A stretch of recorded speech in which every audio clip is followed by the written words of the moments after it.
Okay, I'm live, so we can start. Great. Welcome, everyone. Welcome to our Facebook Live page. Today, I believe we're talking about fearless living. And this is a huge topic. So I'm just thinking how nice it is that we can all gather, together and just kind of explore. We're going to explore this topic because it's always nice to hear what, of course, Srila Prabhupada has to say about this topic. And then we can share our different realizations. So Prabhupada, he says about fear that just because we have this material body, and because this material body naturally brings us so much suffering, we cannot get away from this fear. That fear is quite natural to having a material body. And at the same time, our topic is fearless living. So how are we going to reconcile that? Srila Prabhupada is reminding us constantly about fear and how we cannot escape fear. And at the same time, how we can still become fearless. So are we okay, Kasheri? Yeah, okay. All right. So in a class Srila Prabhupada gave on Bhagavad Gita, it's a lecture he gave in 1974, I believe. He was speaking about this, because we have this material body, that the tendency is for us to be afraid. And then at the same time, Prabhupada spoke in Bhagavatam about the fact that, when we depend on Krishna, then we can become fearless. So what I wanted to explore today was how do we understand this, having a material body, and how do we understand this concept, this fear from principle, aspiring to get out of this material body. So some of the things I was thinking about is what is fear in terms of the material body? What does that mean? What does that mean to us? When we talk about being fearful. And so materially speaking, there are three types of fear that we usually experience in this body. And one of those fear is helpful fear. So there is a fear that basically we are able to listen to our intuition and understand that some things may not be wise for us to engage in. For example, we might intuitively understand that something is an imminent danger. And so therefore we may do our best to not engage in whatever that particular thing is, or to avoid it or whatever. Because we understand that there are some things in the world that we know are there, are to be feared. There are definitely some things in the world. There's so many things in the world to be feared. However, there is this kind of intuitive help that we get sometimes to understand things to stay away from, things that might be dangerous. We also have real fear. So real fear is things that can actually happen, things that we are very much aware of. We know that we are to be fearful of those things. For example, let's say growing old. People, of course, if someone is a devotee, they may not be so fearful of that. However, as we are aspiring to become devotees, some people may be afraid of getting old. Some people may be afraid of dying. Some people may be afraid of losing parents or children, or there's certain things that these things are real. They're like real. We have this natural inherent fear of these things. And then the third area of fear that we may experience is the unknown, the fear of the unknown. And actually, most people in the world, this is the fear that they are really like they become not able to function because of this fear. Sometimes people actually become very mentally ill because they are not able to face these types of fears of the unknown. So these fears are very paralyzing. For example, let's say fear of elevator. I remember as a child, I used to be a little bit afraid of escalators because they for me they were so intimidating. It was like, is it going down, is it going up, how do you stand on it, do you get it? It was always like confusing in for some time. And sometimes still when I go to some places, I'm like, okay, put your foot quickly because it's gonna go moving. So yeah, fear of the unknown, what could happen, oh, I could fall, my feet can get caught in this escalator, so many different things like that. And then, I remember my spiritual master, I don't know if it was actually a fear or he was just sharing this. He was just letting us see this part of him in a human body where insects and him were not such good friends.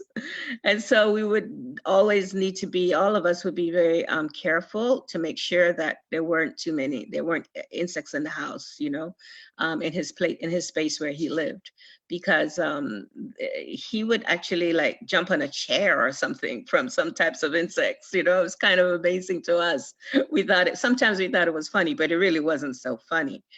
So yeah, so there's these three types of fear that I wanted us to explore. And I wanted us to also look at it through the lens of growth, transformation, and change, and also empowerment. Because that's really the reason for us to think about how to live a fearless life. And in order to do that, we need to look at least for those persons that are on the call that may be aspiring to become devotees of Krishna, we need to kind of understand what are the principles that are given to us to become fearless.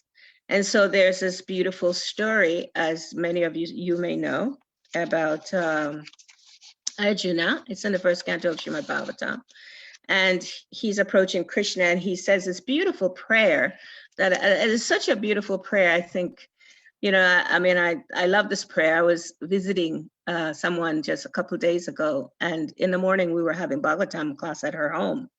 And she was sharing this prayer. It was very beautiful. And I thought, oh, this prayer, yes, I remember this prayer. It's just such a sweet prayer. And the prayer is where Arjuna is saying to Krishna, he's saying, oh, Krishna, oh, my Lord, you are the Almighty. And of course, in the Sanskrit, it's just so beautiful. He said, Krishna, Krishna, Mahabaho. Krishna, Krishna, Mahabaho means you are the Almighty personality of Godhead. And the prayer goes on to say, there is no limit to your different energies. Therefore, only you are competent to instill fearlessness in the hearts of your devotee. Everyone in the flame of material miseries can find the path of liberation only in you. And so this is a story of when Ashwatthama killed the children of Draupadi, and Krishna is approaching. Arjuna, is speaking with Krishna. And he's praying this prayer because he's a warrior. At the same time, he doesn't like to kill. And so how do we understand this, concept of fear being a part of us having this body, this material body, and having to really face fear, and then becoming fearless by us depending on Krishna. So I wanted to kind of ask some of you if you had any thoughts about this, because then I wanted to kind of look at some of the ways that the body manifests fear.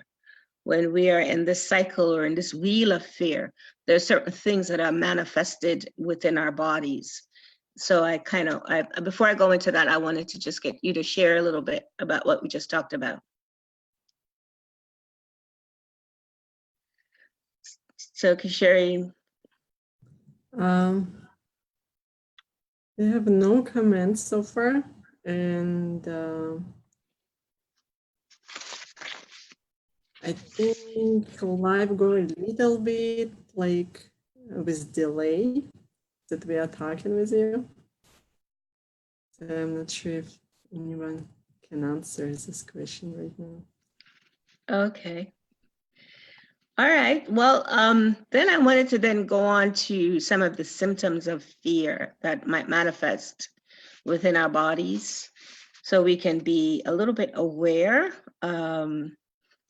Fear is definitely a part of the body, because this body definitely brings us different kinds of sufferings, different kinds of miseries.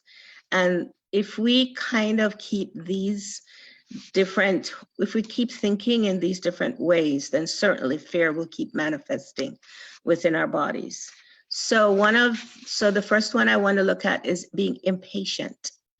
When we're impatient, we normally want results right away, right? We want instant relief of some kind of whatever might be happening in our lives. And so this impatience manifests in our bodies and causes us to be fearful. And that's one of the symptoms of our suffering, is the fear manifesting from being impatient. And many times we don't know what to do with it. We don't know how to address the fear. So there's another one that's exhausted. Sometimes we are very exhausted at the end of the day. You know, we're dragging, we had a hard day, we worked really hard.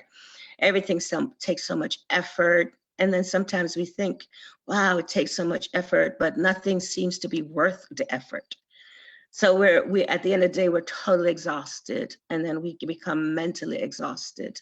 And this might bring up a certain kind of fear of insecurity, like, but if I don't do the things that I'm doing, then what's going to happen in my future? And so this kind of exhausted consciousness can cause us to be fearful.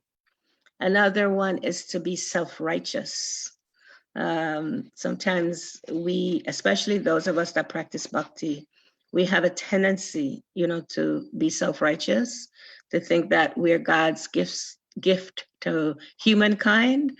And so we think sometimes, oh, they're all like jerks, all the people in the material world, they have no intelligence, no understanding, everybody, people are they're we have to just kind of live with them on the planet, but really, they have no real intelligence. They don't understand anything.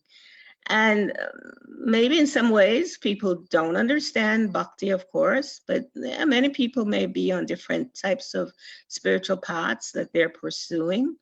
And so, when we're self-righteous, actually, that's one of the symptoms of being fearful, because we're kind of thinking, we have to be protective of this mood of we're the best. And so we do all kinds of things to prove that we're the best. Another symptom of fear is to be misunderstood. So sometimes people take things in the wrong way that we may say or do, and then their feelings may get hurt. And maybe perhaps our intention may have been to be nice to the person. So when we're misunderstood, that brings up some fear in us, and that could also cause us some suffering, especially if we don't have the tools to address when we're misunderstood, when we don't know how to approach people and discuss, dialogue with them about what the misunderstanding may have been. Then we could just take that suffering and keep it inside, and that's a fear symptom.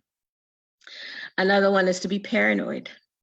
So, we suspect others, or we think nobody wants to support us. Everybody is out to get us. And we really kind of don't trust, generally. We don't trust people. And when we live in that type of consciousness, then fear will live with us. Fear will be there. And what does fear do? It makes the suffering that we go through in life even more pronounced. We get to experience it even more when these things are living in our bodies and we're not realizing that they're there and we're not addressing them. I'll just do a couple more. Shame. Shame is a big one for many people. Many people live in fear out of shame. They feel guilty about, usually, maybe sometimes their guilt is just it may be that whatever they may be feeling guilty about, it's not necessarily so important, or it might not be something that they really need to feel so much guilt about, but yet people tend to think they tend to feel guilty about many different things, anything, everything, many things. They are consistently blaming themselves for something that they may have done. And so they live in this mood of shame, which often manifests in being fearful and not knowing how to associate with other people because, they're feeling the shame. And one that I think comes up a lot for many, many people is to feel victimized. When somebody is victimized, when they think they're victimized, when they feel when they're thinking they sacrifice so much of their own dreams for some other person or some other situation, and they're thinking that they're helpless, or that they're scared, they're afraid, they don't believe in themselves, then this kind of fear alienates people from other people, because they don't quite know how to interact with other people because they're thinking they're a victim. So living with these kinds of fears are they actually cause us to be very confused in life, and these fears causes us to really kind of not be able to connect deeper with how to become fearless. And of course, unless we face these fears, unless we even become aware of these fears, and then we face them, and then we can start, with the help of Guru and Krishna. For those that are our devotees on the call, everyone is a devotee. However, everyone might not be practicing bhakti. So if you're practicing bhakti, then in order to kind of become fearless, to live fearlessly, a devotee depends on the spiritual master and depend on Krishna to actually help them to practice some of the things that I will share with you to practice. So again, I'm going to open it up for some conversation, some discussion, because that's the format of our course, of our little class, is to have conversations. Okay. So maybe Kashera, you want to share something in reference to some of the symptoms that manifest? Yeah, thank you so much for sharing those symptoms. Like I read, I took a note of all of them, and I think sometimes I have almost all of them time to time. And of course, my question is here how to face them. Okay, I can be aware of them, but it's really hard to face those fears and those symptoms. Impatience is my really big problem. I wanna always fix now immediately. I don't like to stay in this situation, uncomfortable situation, exhausted. It's also lately been my symptom. I feel exhausted sometimes, and yeah, I have fears. Yeah. Of this feeling.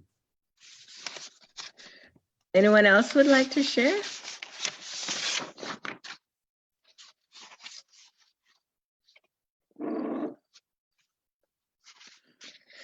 Yeah, so fears, it's important to see that they're pointing to an opportunity for us to transform the fears. And so, as I was sharing earlier, that it's important to think of our addressing these fears as we're going to make changes in our lives and we're going to transform our lives. And we're going to grow from learning about our fears. We're going to be empowered to be able to understand how to address the fears. And we have some comments from Maria from Vancouver. Shira, thank you. I can resonate with everything you said. Anna wrote, I cannot believe that impatience and guilt are symptoms of fear. I live in those states often. Then Maria asked the question, what can help to see and face fears? And Anna also asking question, so how do I get out of them? So Yeah. he's asking how can I get out of impatience and guilt? Okay. Yes, impatience definitely is fear living in the body, because you know, patience is a spiritual quality, it's a virtue. And when we are impatient, when we want things to happen in the timing that we think it needs to happen, then when we want like instant results, if we don't get it, if we don't get those instant results, then we will anxiously be trying to figure out how to do it, right? How to get some result. And so that anxiousness is a form of fear that lives in the body. So we can kind of explore ourselves, you know, when we want something and we're not getting it. We can understand that, you know, we become our bodies, the body changes, things about the body changes, our reflexes change, things that we might, you know, do or say. Even sometimes we speak, you know, words that may not be so kind when we're feeling impatient. And generally that's because, you know, we're fearful of something. So we need to kind of then explore, okay, I'm feeling impatient right now. What is it that I am not getting that I need to get? Or what is it, why am I feeling this impatience? What can I do about it, as you're nicely asking? So some of the ways that we can address fear is to transform our consciousness, as I was sharing. And some ways of addressing our consciousness is to first remember this verse from Arjuna, where he says, Krishna, Krishna, Mahabaho, Krishna, Krishna, Mahabaho. It means, Krishna, you, only you actually can help us to become fearless. So we want to have that as an underlining principle for everything that we do. Basically, it's Guru and Krishna. Guru and Krishna help us to remove the fear by us taking shelter of the process of bhakti. And over time, we will see those fears being minimized. At the same time, because I am approaching this from a therapist point of view, then some other additions I'd like to, some things I'd like to give to support the fact that it's Krishna's service, what Krishna does for us. Krishna is the one that takes us, helps us with this fear, this bhayam. So presence is important. Presence means becoming aware of what our fears are. That is so very important, is to know what is it that I'm actually, you know, what is it that's underneath this fearing? And so I have a little work that can help us. So this, so for example, if someone, and this is a question, if someone that you love, respect, or admire thought that you were, and I'm going to give you like 10 things to think about. This is just briefly.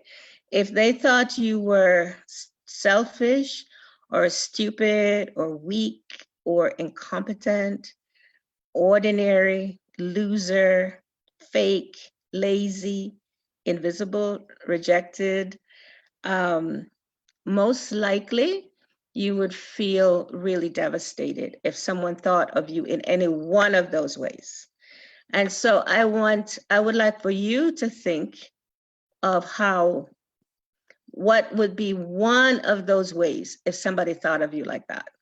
So I did this exercise before I did the class because I really wanted to kind of feel this exercise as I was writing it and putting it together. And I thought, if someone I love, respect, or admire thought I was a fake, I would be really devastated. I would be devastated because I long to be an authentic instrument for my spiritual master. at the same time, I know that there are some things I'm probably still a fake with. So anyway, is there one of those that you might think anybody might want to share or say some, share one of those things that you might feel, that you might be thinking? If someone you respected or admired thought that you were one of those things, either stupid or selfish or weak or incompetent, ordinary, loser, fake, lazy, invisible, you would feel devastated. So yeah. For me, I can share mine. For me, it's probably selfish. Mm-hmm. Interesting that I think of myself that I'm selfish. Mm-hmm. I think if somebody else would think the same about me, I would be devastated. So what does it mean actually? So am I trying to hide something? Well, basically, we're just trying to uncover some triggers for fear, because if you are, that would trigger you, right? That would trigger something in you. And then you would become a little bit fearful in yourself about perhaps how you are associating with such person, or what you think about yourself, or situations that might bring that about. You may avoid certain situations because you don't want people to think you're selfish, or you may overdo so many things, give so much because you want to please everybody, because you don't want them to think you're selfish. And this may all be fear-based, right? So is there anyone else that might just want to share one thing? Let me check Facebook. Anna wrote incompetent and weak. Mm-hmm. She wrote, no, doesn't matter. She wrote that it was comment to me that she doesn't feel that I'm selfish. We know each other. And Anna added, maybe especially weak. Then I would feel like I left someone dear to me down. Yes, absolutely. And that would probably keep some fear in the body. Yeah, right? Because nobody wants to really be seen as weak, generally. So the second part of this is to see if the people I care about thought I was, let's say, just use that example, weak. If the people I thought about really thought I was weak, I would feel as though I were what? And then, would you feel a failure, disappointed, worthless, helpless, foolish, inadequate, insignificant, unlovable, an outcast, damaged? So what are some, so for me, when I did that, I thought if I was seen as a fake, I would feel unlovable, because I think nobody wants to love a fake person. And so that would keep some fear in me to kind of be a little bit cautious of the people I was dealing with, because I might not want them to see me as a fake. I might try to hide, whatever fakeness I might still have, or whatever fake things I might still do, or whatever, because I would be afraid that they wouldn't love me. They wouldn't really, really love me. So fear would live inside of me, because I'm not really being truly open and real. So for you, Anna, if you thought somebody saw you as weak, what would be a feeling that would be there for you? Would you feel like a failure, or would you think you're a failure? Would you think you're unlovable? Would you think you're a disappointment, worthless, helpless, foolish, inadequate, insignificant, an outcast, damaged goods? What would you think? Anna hasn't responded yet. For myself, I have the same feeling unlovable. exactly the same. I feel like if I'm selfish, it's like people won't love me. And Yes. Anna wrote, for me, it's worthless and also unlovable. Yeah. Yeah. Yeah. So we all kind of have that inside of us, right? A little bit that we are unlovable. Nobody, people aren't going to love us if they really see our flaws and whatever we might have that's not perfect, because everybody wants to be perfect, right?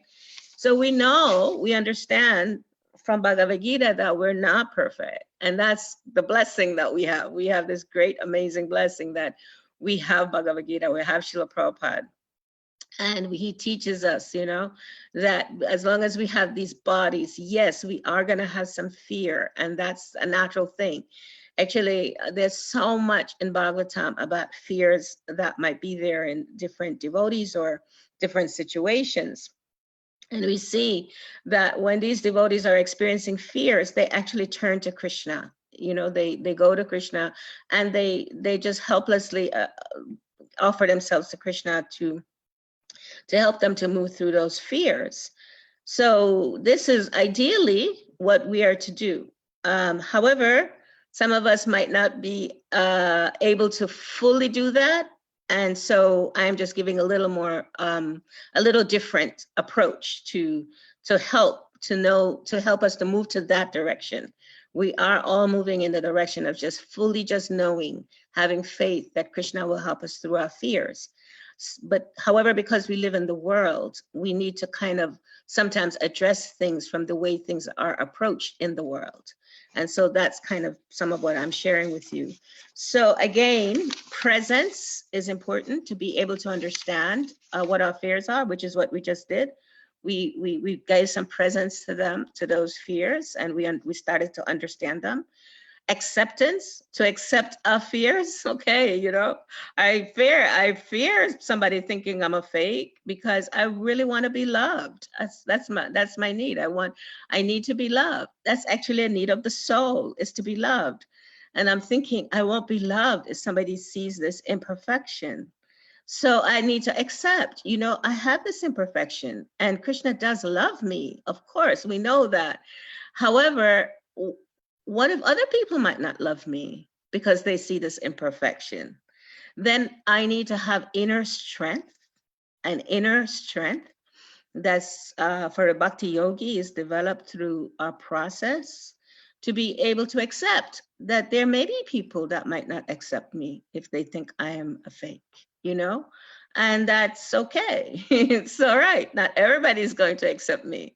Totally acceptable that people might not accept me in the world.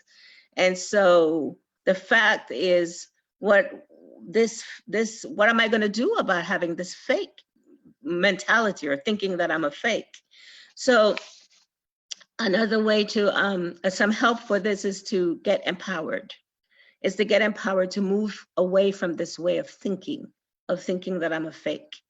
And so in bhakti, the person that helps us, the person that gives us empowerment, is our spiritual teacher or spiritual mentor.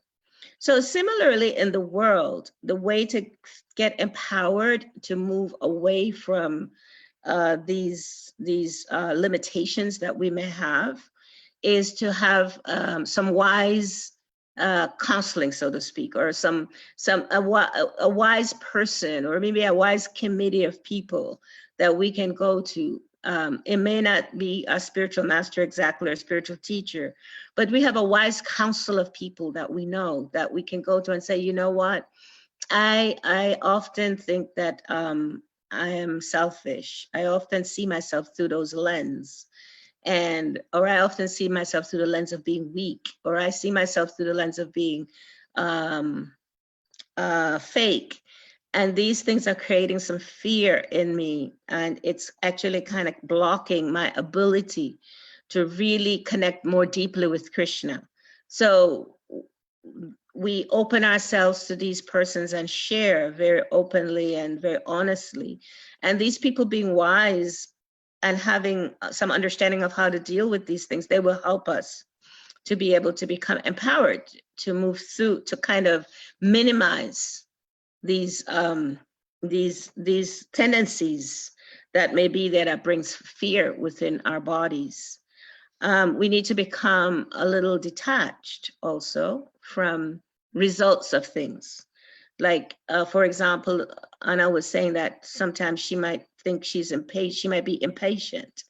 And so we know, okay, if I can start practicing becoming a little more patient, with things that I've seen myself not be patient with, if we start that practice, right, then we will start detaching from being impatient.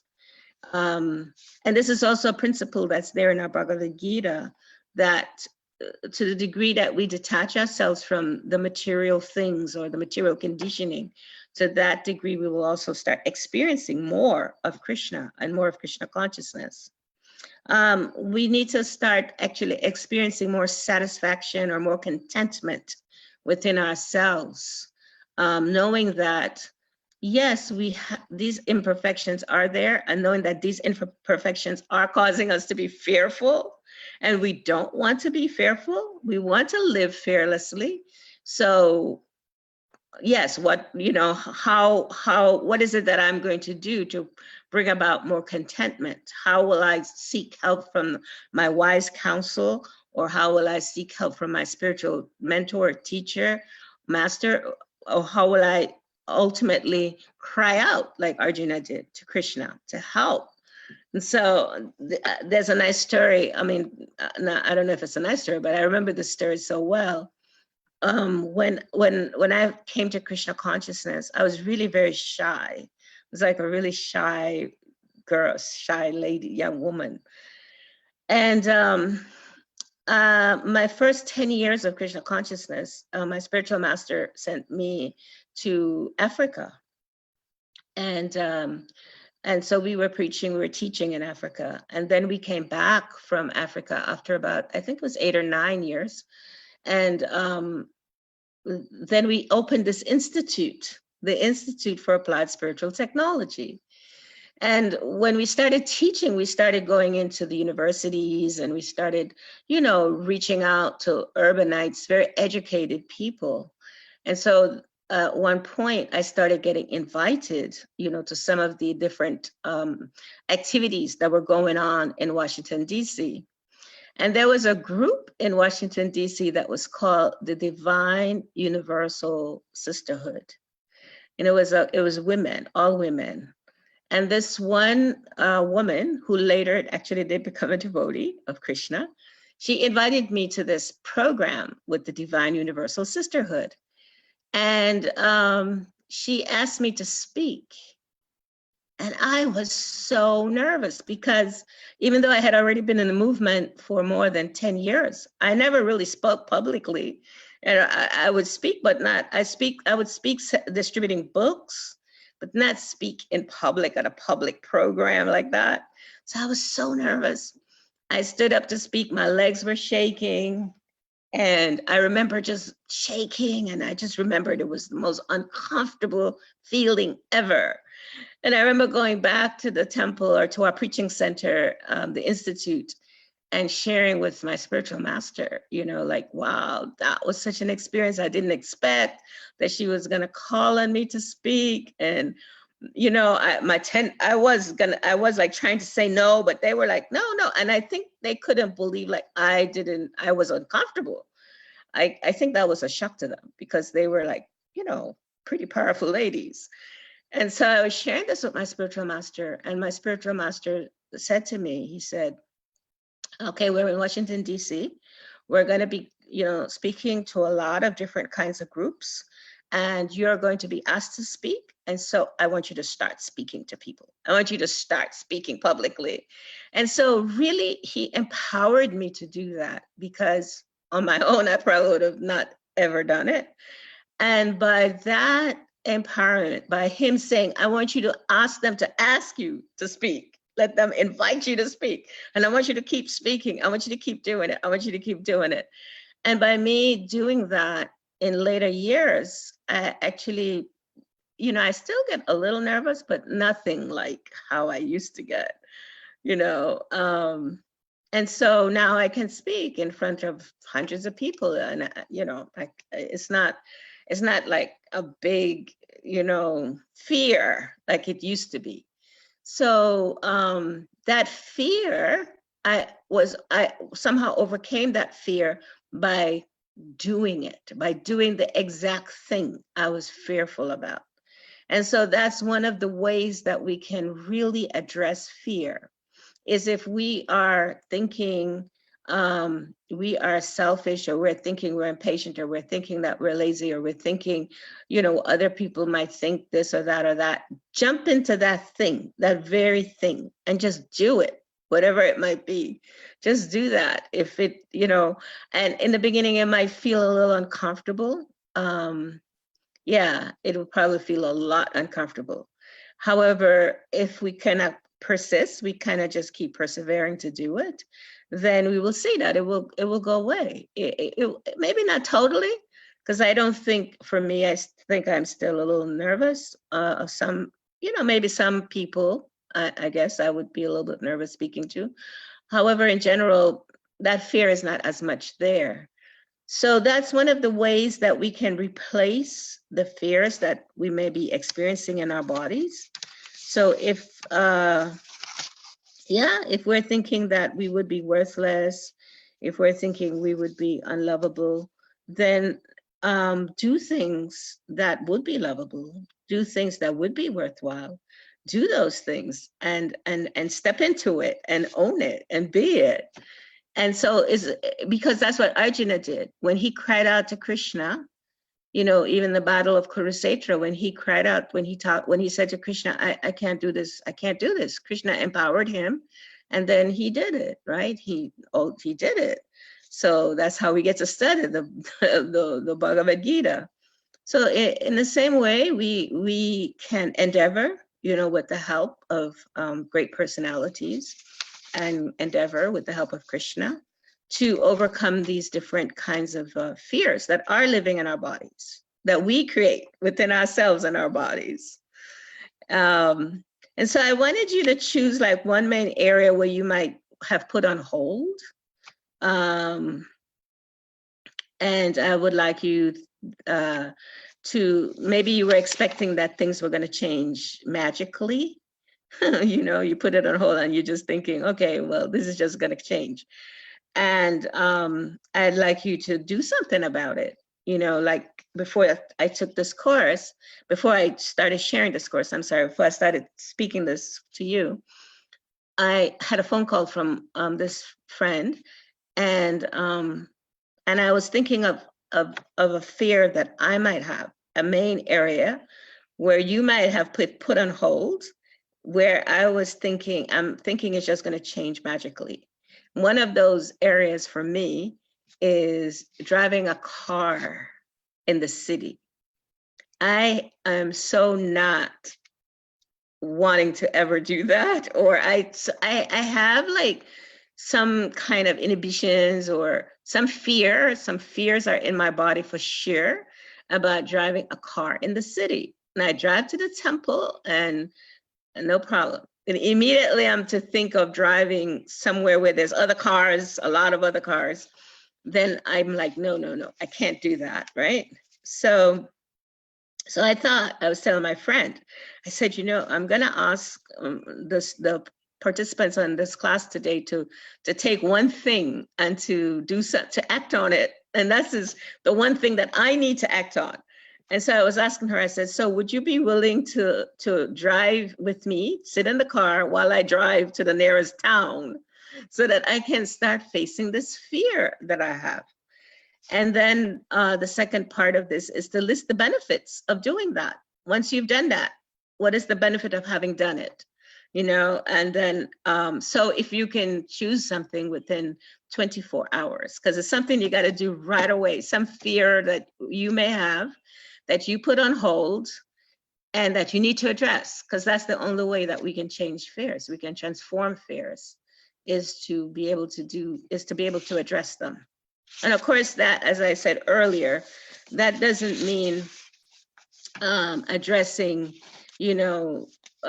fears that are helpful fears that where our intuition are telling us, okay, don't do that. Don't do that. If it's going to hurt someone or hurt ourselves or whatever, then we know not that type of fear, but fear that's just kind of obstructing our spiritual growth. Then those fears we can address. So now I want to see if there's anybody that have anything they would like to share. Thank you so much for such important lecture. And you give so many practical tools today how to address our fears, especially as an exercise at the end. It's really powerful. For me, this one fear that I always put in on hold is to approach people that I don't know. My biggest fear. And I will have a lot of benefits if I will calm this fear. Definitely, I will get more friends, I will feel more relaxed. I will get more things done, not like done, but more achieved. I will be more successful in what I'm doing if I'm not fearful to achieve, connect with the people that I don't know. Yes. And definitely will think about the steps that I can do to overcome this fear. And let me check our Facebook page. Maybe we have somebody. I don't see any comments right now. Okay, I see from Anna. Thank you so much, dear Vrajalila. I will think about what I can do right away. I can't think of anything that I'm putting on hold. Okay. So the last thing then I want to share is just that fear is both the cause and effect of the feelings, the thoughts, or actions that stop us from accepting ourselves and realizing our full potential. So however we're being stopped, whatever we think we could possibly do more of, and we're allowing fear to keep us from doing those things, then we want to get more present to that, and we want to be able to take an action to overcome that fear. And so I know all of us have some fear, something we have put on hold that we may need to bring out the closet and say, okay, I am going to face you. And I am going to remember that Krishna is the ability in man, and that Arjuna cried out in prayer to Krishna, and that by us doing that, Krishna will give us the intelligence, and he will give us the willpower, and he will empower us to be able to overcome those fears. Thank you so much. We have a comment from Maria. I'm afraid of camera, and recently I had an invitation to sing on camera. So today I decided to face my fear and accept the invitation. Maria, I totally resonate with what you say.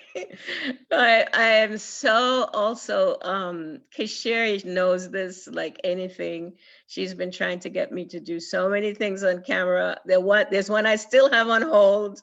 I'm gonna go in the closet to that one. But yeah, it's such a fear to get on camera. And somehow one of the ways that I've understood to replace fear is to know what is the goal, what is the reason that I want to replace it. And so in the case of camera for me, the reason that I need to replace that fear is because by me going on camera, the message that I would share, which is a message to assist people in bhakti, would go to so many people. And it's so beneficial during this time, So I understand that there is a super benefit for me to face this fear. So I have to pray to Krishna, Krishna, Krishna, Mahabaho, Krishna, Krishna, please take away this fearfulness that I have. Let me become fearless so that I can be more of an instrument, more of a servant for you. Yeah. And we are really grateful that you're facing your fear and doing those Facebook lives for us. Thank you so much. Yeah, this definitely, Kisheri, that's your and again, here's the wise counsel. Kisheri is definitely one of my wise counsel in terms of getting me to do things that, like my Gurmaj did. He had me speak in front of people when I was just, like I said, my knees would knock together. My hands would shake. It was really wild. And here you are now, you're getting me to be on camera, it's kind of amazing. Wise counsel is so important in our lives. Thank you very much. We have no comments and no questions, so I think we can stop. Okay. Well, I'm so very grateful. Thank you all for being with us on Facebook Live. And next week, we will be speaking about spiritual humility. So we look forward to seeing you again. And we thank you very much for being on this program with us. Thank you so much.